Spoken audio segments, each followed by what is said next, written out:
వి gold trusted gold buyers తాకట్టులో ఉన్న బంగారాన్ని విడిపించి ఈ రోజు ఉన్న మార్కెట్ ధరకే కొనబడును. మరిన్ని వివరాలకు సంప్రదించండి 7710 రేపటి నుంచి కూడా విజయవాడలో విజయవాడ ఉత్సవ పేరుతో అత్యంత వైభవంగా ఎగ్జిబిషన్ కార్యక్రమాన్ని ప్రారంభించబోతున్నారు. అయితే ప్రస్తుతం మనతో మాట్లాడడానికి ఇదే విషయం మీద టీడీపీ పొలిట్ బ్యూరో సభ్యులు వర్లరామయ్య ఒకసారి మాట్లాడుతున్నాం. సార్, ఎట్లా ఫీల్ అవుతున్నారు సార్? ఒక కళాభిమానిగా విజయవాడ ఉత్సవ కార్యక్రమం చాలా అంగరంగ వైభవంగా చేయడానికి సిద్ధం చేస్తున్నారు. ఎలా అనిపిస్తుంది మీకు? నాకు చాలా ఆనందంగా ఉంది వ్యక్తిగతంగా. ఇది ఎప్పుడెప్పుడు తెల్లవారు ఎప్పుడెప్పుడు ఈ కార్యక్రమం మొదలవుతుంది. ఎందుకంటే పౌరాణిక నాటకాలు ఉంటాయి, సాంఘిక నాటకాలు ఉంటాయి, తెలుగు సంస్కృతిని ప్రతిబింబించే రీతిలో బుర్రకథలు ఉంటాయి, హరికథలు ఉంటాయి, తప్పెటగుళ్ళు ఉంటాయి, డప్పు ప్రభంజనాలు ఉంటాయి, కోలాటాలు ఉంటాయి, చెక్క భజనలు ఉంటాయి, అన్నీ కూడా గరగలు, అన్నీ కూడా తప్పెటగుళ్ళు అన్నీ ఉంటాయి. కనుక తెలుగు సంస్కృతిని ప్రతిబింబించే రీతిలో జరుగుతున్న ఈ ఉత్సవాన్ని, విజయవాడ ఉత్సవాన్ని నేనైతే పర్సనల్గా స్వాగతిస్తున్నా. ఇది ఏ లాభాపేక్షతోటి జరుగుతున్న కార్యక్రమం కాదు, ఏదో 4 డబ్బులు వెనకేసుకుందామని జరుగుతున్న కార్యక్రమం కాదు. గత 5-6 సంవత్సరాలుగా అతని పరిపాలనలో రాష్ట్రంలో ఒక ఎడారిలో ఉన్నట్టుగా రాష్ట్ర ప్రజలకు ఉన్నది. కనుక ఆ ప్రజలందరినీ సేద తెచ్చటం కోసం, సాంస్కృతికంగా వారు ఆహ్లాదకరంగా ఉండేటం కోసం, అమ్మవారిని దర్శించుకొని కొండ దిగిన తర్వాత ఈ కార్నివాల్కి వచ్చి దీన్ని సందర్శించి సంతోషపడేటట్లుగా చేయాలనేది ఏదైతే మన పక్కన ఉన్న మైసూరులో ఎలా జరుగుతుందో అసలు ఉత్సవం ఎక్కడా జరగాలి. అమ్మవారు ఉద్భవించింది అక్కడ, అమ్మవారు ఉన్నది ఇక్కడ. అందుకని ఇంద్రకీలాద్రి మీద ఉద్భవించిన అమ్మవారికి మైసూరుని మించిన స్థాయిలో ఈ ఉత్సవాన్ని జరపాలనే ఉద్దేశంతో కేశినేని చిన్ని గారు ప్లాన్ చేయటం జరిగింది. దానికి మేమందరం కూడా అతనికి సహాయ సహకారాలు అందిస్తున్నాం. కొంతమంది ఈ మారిచే బృందం ఉంటుంది, ఒక మంచి పని జరుగుతుంటే దాన్ని పాడు చేయాలని, నాశనం చేయాలని. ఆ రోజు విశ్వామిత్రుడు యజ్ఞాలు చేస్తుంటే ఈ మారీచ బృందం ఎలాగ రక్త మాంసాలు అందులో పెట్టి చెడగొట్టాలని చూస్తున్నారు, అలాగే చూస్తుంటారు. ఒక్కసారి ఇది మంచి మనసుతో ఆలోచించండి. ఇందులో ఏముంది? ఇందులో రాజకీయం ఏముంది? ప్రజల్ని సంతోషపడాలని. వాళ్ళనేమైనా వేరే రకంగా రాజకీయం ఏముంది? ఇంకా 4 ఏళ్ల దాకా ఏముంటుంది రాజకీయం? అందుకని ఇటువంటి పనికిమాలిన కామెంట్స్. ఒక ఆయన అంటాడు అమ్మవారికి వచ్చే భక్తుల సంఖ్య తగ్గుద్దంట. అదే పిచ్చి మాటలు అవి. అమ్మవారి భక్తులకి దీనికి ఏంటి సంబంధం? అమ్మవారు ఇంకా ఇది పెట్టడం వల్ల అమ్మవారి భక్తులు ఇంకా పెరుగుతారు. ఈ ఉత్సవానికి వచ్చిన ప్రతి ఒక్కరు అమ్మవారిని దర్శించుకోవాలనుకుంటారు. అందుకని అమ్మవారిని ఏదో అనేటట్టుగా, అమ్మవారికి ఏదో అన్యాయం జరుగుతున్నట్లుగా కూడా కొంతమంది అవగాహన లేని వాళ్ళు మాట్లాడుతున్నారు. అది కరెక్ట్ కాదు. ఈ ఉత్సవం జయప్రదం చేయవలసిన బాధ్యత ప్రతి తెలుగువాడి మీద ఉంది. వాస్తవానికి ఇట్లాంటి కార్యక్రమాలు చాలా ఏళ్ళ నుంచి విజయవాడలో జరగలేదు, ఇలాంటి ఉత్సవం లాంటి కార్యక్రమం. కానీ ఇప్పుడు అంగరంగ వైభవంగా చేయడానికి సిద్ధం చేస్తున్నారు. కానీ మరోవైపు విజయవాడ ఉత్సవ కార్యక్రమాన్ని దసరా సందర్భాన్ని ఎందుకు పెట్టాలి అంటే, అమ్మవారి దర్శనానికి వచ్చిన భక్తుల దగ్గర డబ్బులు దోచుకోవడానికి ఈ కార్యక్రమం అని ఒక విమర్శ కూడా చేస్తారు. బుద్ధి లేని, అవగాహన లేని ఈ ప్రశ్న కూడా మీరు అడగకూడదు. ఏదో దొరికింది కదా అని మీరు అడగకూడదు ప్రశ్నలు. అమ్మవారిది విజయవాడ ఉత్సవం. విజయవాడ అంటే దసరా, దసరా అంటే అమ్మవారు.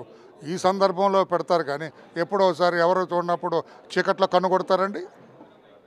అందుకని ఇదే సరైన సమయం. వీళ్ళు ఈ ఉత్సవ కమిటీ వాళ్ళు ఎన్నుకున్నది సబబైన సమయం, సరైన సమయం. మీరందరూ కూడా విమర్శించాలి కనుక విమర్శించకూడదు. ప్రతిపక్షంలో ఉన్నాం కనుక విమర్శించాలి. వాళ్ళు శ్రీరామ్ అంటే మనం బూతుమాట అనాలి అనే ఆలోచన వదిలేయండి. కార్యక్రమం ఏంటి? దీని సృజనాత్మకత ఏంటి? ఏ ఉద్దేశంతో పెడుతున్నారు? చిన్నపిల్లల దగ్గర నుంచి వృద్ధుల వరకు కార్యక్రమం. ఇప్పుడు మీరు కూడా విన్నారు కదా, చిన్నపిల్లలకి వాళ్ళ ఎలక్యూషన్ కంటెస్ట్లు కావచ్చు, వాళ్ళ సృజనాత్మక విద్యార్థుల సృజనాత్మకత పెంచే రీతిలో ఈరోజు నా జిజ్ఞాస సంస్థ వాళ్ళు ఏర్పాటు చేస్తున్నారు. యువతలకి, వృద్ధులకి, నడి వయసులో ఉన్న మహిళలకి, నడి వయసులో ఉన్న పెద్దవాళ్ళకి, తర్వాత పాతకాలం వాళ్ళకి పౌరాణిక నాటకాలు, సాంఘిక నాటకాలు, తప్పెటగుళ్ళు, గరగలు, బుర్రకథలు, హరికథలు ఇవన్నీ కూడా పెడుతున్నారు. ఇవన్నీ కూడా అణగారిపోయిన, వెనకబడిపోయిన. ఇప్పుడు 10 ఏళ్ల కుర్రాళ్ళని పిలిచి వాటి తప్పెటగుళ్ళు అంటే తెలియదు వాళ్ళకి. హరికథ అంటే తెలియదు, బుర్రకథ అంటే తెలియదు. ఇవన్నీ మన తెలుగు సంస్కృతిని మరలా ఈ ఉత్సవం ద్వారా తీసుకొచ్చి, ఓహో ఇంత గొప్పదా మన సంస్కృతి, ఓహో మనకి ఇంత ఖ్యాతి ఉందా తెలుగువాడికి అనేది ఆ బిడ్డ బుర్రలో పెట్టడానికి కూడా ఇది ఉపయోగపడుతుంది.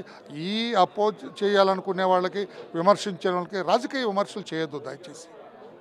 ఇప్పటికే మీరు పూర్తిగా ప్రజల మనసుల్లో ప్రజల మస్తిష్కంలో పూర్తిగా స్థాయి అంతా దిగజారిపోయారు మీరు. చాలా నేను రాజకీయం మాట్లాడిన మీ అవినీతి కావచ్చు, లిక్కర్ స్కామ్ వీటి గురించి నేను మాట్లాడినాను. ఇప్పటికి నిన్న జరిగిన ఈడీ సోదాలు వీటి గురించి మాట్లాడితే మీ నోరు మూతపడిపో తాళం పడుతుంది మీ నోళ్ళకి. వాటి గురించి వెళ్ళను నేను. దయచేసి మీరు కూడా భాగస్తులు కండి, మీరు కూడా భాగస్తులు అయ్యి ఉత్సవానికి రండి. మీరు కూడా దీన్ని జయప్రదం కావటం కదా, మన విజయవాడ పేరు ప్రతిబింబించేటట్లుగా దేశవ్యాప్తంగా మీరు కూడా మైసూరు దసరా ఉత్సవానికి ధీటుగా జరిగేటట్లుగా, రాబోయే రోజుల్లో దాన్ని మించి జరిగేటట్లుగా మీరు కూడా చేతనైతే సాయపడండి, లేకపోతే కిమ్మనకుండా ఉండండి అని చెప్పి కూడా ఈ ప్రత్యర్థులకి తెలియజేస్తారు. రేపటి నుంచి కార్యక్రమం ఘనంగా ప్రారంభమవుతున్నాయని ఇప్పటికీ కూడా విమర్శలు చేస్తూనే ఉన్నారు. ఈ 11 రోజులు విజయవాడ ఉత్సవం సక్సెస్ చేయగలరా? తప్పకుండా సక్సెస్ చేస్తాం. ప్రజల సహకారమే మా సక్సెస్కి నిదర్శనం. ఇప్పటికే చాలామంది ఫోన్లు చేస్తున్నారు. నాకెవరో ఫోన్, సార్ మా నాటకాలు పెట్టించండి, సార్ మా నాటకాలు పెట్టించండి, మేము వస్తాం నాకు ఫోన్ చేస్తున్నారు. ప్రజలు కూడా అడుగుతున్నారు. ఈ రోజున ఈ ఉత్సవం తప్పకుండా 100కి 100 జయప్రదం అవుతుంది. ఎంతమంది దీన్ని అడ్డుకోవాలని ప్రయత్నించినా, ఎంతమంది విమర్శించినా ఆ విమర్శలన్నీ కూడా టీ కప్పులో తుఫాన్లాగా పక్కకు పోతాయి తప్పితే ఈ నిర్వహణను ఎట్టి పరిస్థితుల్లో ఆపలేరు. బ్రహ్మాండంగా జరుగుతుంది. ఇందాక మీరు కూడా ఒక మాట అన్నారు, విజయవాడ ఉత్సవం నాకు కూడా పౌరాణిక నాటక రంగం మీద ఆసక్తి ఉంది, నేను కూడా ఎంతో ఆసక్తిగా ఎదురు చూస్తూ ఉన్నానని చెప్పి మీరు కూడా అన్నారు. అంటే ఏదైనా ఒక పాత్ర ప్రదర్శనలు ఏమైనా ఉంటుందా? మీరు? నేను మంచి ప్రేక్షకుడిని, పౌరాణిక నాటక రంగానికి మంచి ప్రేక్షకుడిని. నా అధ్యక్షతనే పౌరాణిక కళాకారుడు గుమ్మడి జయరాజు గారు ఒక పెద్ద కళాకారుని విజయవాడ నగరంలో గతంలో ఎన్నడూ లేని రీతిలో, రాష్ట్రంలో ఎన్నడూ లేని రీతిలో గజారోహణం చేయించాను నేను నా అధ్యక్షతన. ఆ రోజుల్లో నేను పోలీస్ ఆఫీసర్గా ఉన్నప్పుడే విజయవాడ పురవీధుల్లో ఏనుగు మీద పౌరాణిక రంగస్థల నటుడిని, ఒక దళిత వర్గానికి చెందిన నటుడిని ఏనుగునికి అంబారీ మీద ఊరేగించడం జరిగింది. అంత ఇంట్రెస్ట్గా ఉండేది. మరలా ఆ పూర్వ ప్రభావం, గతించిన ప్రభావం పౌరాణిక నాటక రంగానికి రాబోతుంది. దానికి చిన్ని గారు వారి బృందానికి కూడా నేను అభినందనలు తెలియజేస్తాను. ఇది మొత్తంగా టీడీపీ పొలిట్ బ్యూరో సభ్యులు వల్ల రామయ్య చెప్తున్నారు. తనకు కూడా సాధారణంగా మొదటి నుంచి కూడా పౌరాణిక నాటక రంగం అంటే ఎంతో ఆసక్తి. నేను కూడా విజయవాడ ఉత్సవం కార్యక్రమం ఎప్పుడు ప్రారంభమవుతుందని ఆసక్తిగా ఎదురు చూస్తున్నాను. దీని మీద ఎంతమంది ఎన్ని విమర్శలు చేసినా సరే అదన్నీ కూడా టీ కప్లో తుఫాన్ లాగా కొట్టుకుపోతుంటే కూడా ఆయన కూడా వ్యాఖ్యలు చేస్తున్న పరిస్థితి. ప్రస్తుతం మన ఆర్టీ విజయవాడ నుంచి. తెలుగులో న్యూస్ కి ఫాస్టెస్ట్ యాప్ ఇప్పుడు టోటల్లీ న్యూ అవతార్లో జస్ట్ 5 seconds లో కంప్లీట్ న్యూస్, సోషల్ మీడియాలో ట్రెండ్స్ కి one stop solution, live TV app, voice search option తో ఇప్పుడే డౌన్లోడ్ చేయండి లేదా అప్డేట్ అయిపోండి. యాప్ లింక్ డిస్క్రిప్షన్ లో ఉంది.